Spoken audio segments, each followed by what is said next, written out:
Rui, depois da desmoralização que resultou a derrota nas eleições do Congresso, em particular da Câmara, você acha que os comunicadores de esquerda deixarão o seu orgulho e arrogância para levar mais a sério as vozes vindas das bases?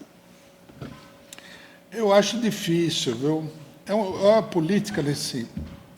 A percepção política, a compreensão política das pessoas é uma coisa complexa, né? É muito complexo. Primeiro tem o problema de classe. Por exemplo, para a pessoa de classe média, você apresentar como grande fórmula do combate à pandemia, fique em casa, é perfeitamente natural. O cidadão fica lá, trabalha pela internet, sei lá o quê, papapá, e tudo mais. Agora, se você é um operário, um desempregado, esse daí já é um grande problema para você. Primeiro que você não vai nem conseguir executar essa diretriz, né? Todo mundo sabe que durante a pandemia o pessoal foi trabalhar. As fábricas não pararam, não teve fábrica. As fábricas pararam aí, no primeiro momento da pandemia, 1 mês. Algumas fábricas aproveitaram para dar férias coletivas, que é uma coisa que muitas vezes interessa para eles, para economizar. Mas depois está todo mundo trabalhando. O transporte público está todo aí.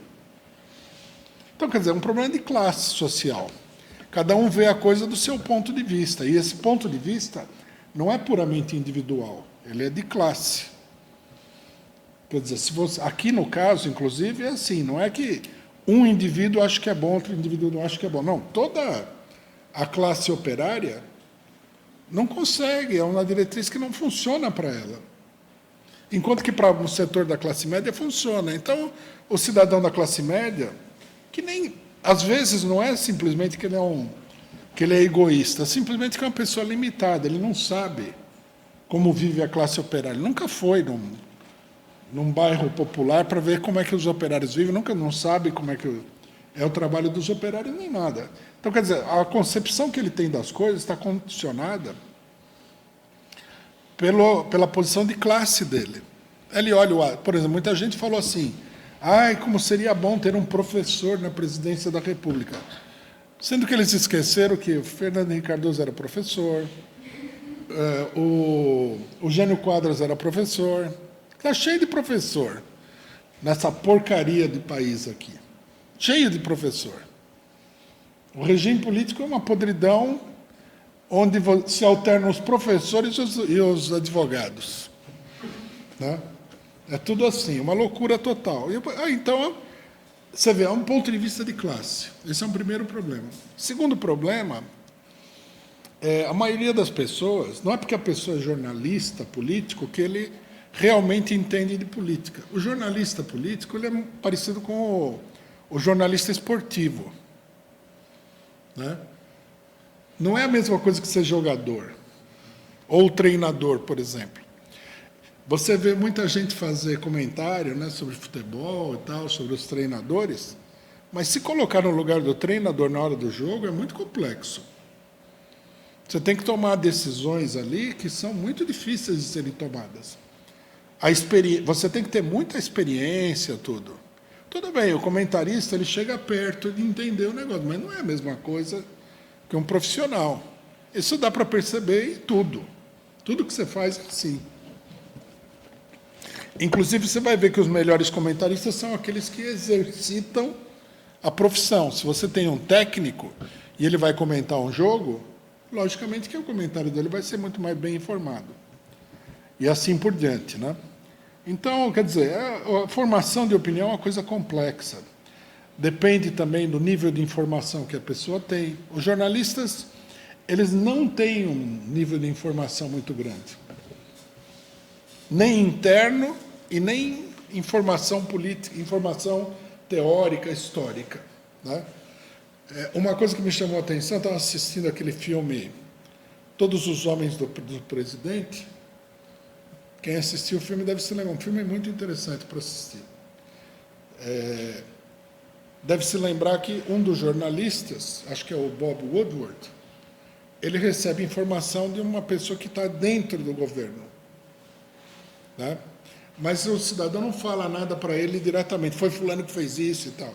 Ele só vai dando uma dica, né? Aí, num determinado encontro, o jornalista pergunta uma coisa e esse cidadão fala assim, é por isso que eu não gosto da imprensa.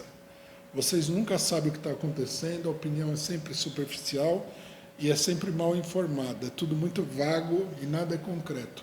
Lógico. Você não está lá. Né? E alguns jornalistas nunca tiveram lá, nunca foram políticos. Então é natural que a pessoa acredite em determinadas fantasias. Isso que aconteceu no Congresso Nacional,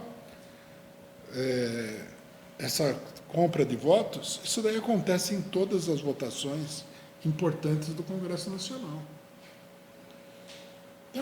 Tem deputado ali que ele não vota a favor da libertação dele mesmo da cadeia se não pagarem. É quase que uma regra, devia estar no estatuto da Câmara. Outra coisa também, nós falamos aqui, que mostra esse problema da desinformação, né? Da ilusão do pessoal e tudo mais. Nós falamos aqui, esse negócio no Congresso é um jogo mesquinho por cargos. O pessoal não quis acreditar. O pessoal do PT inventou lá que era importantíssimo na luta contra o bolsonarismo, e o pessoal acreditou nessa conversa aí. Acho até que alguns deputados acreditaram também nessa conversa. É tudo bobagem. Aí no Senado, o pessoal do PT foi lá e se aliou com o bolsonarista, desmascarando toda a farsa. Se você fosse deputado, se você fosse político, se você tivesse participado dessas articulações políticas, você já saberia que o negócio não funciona assim.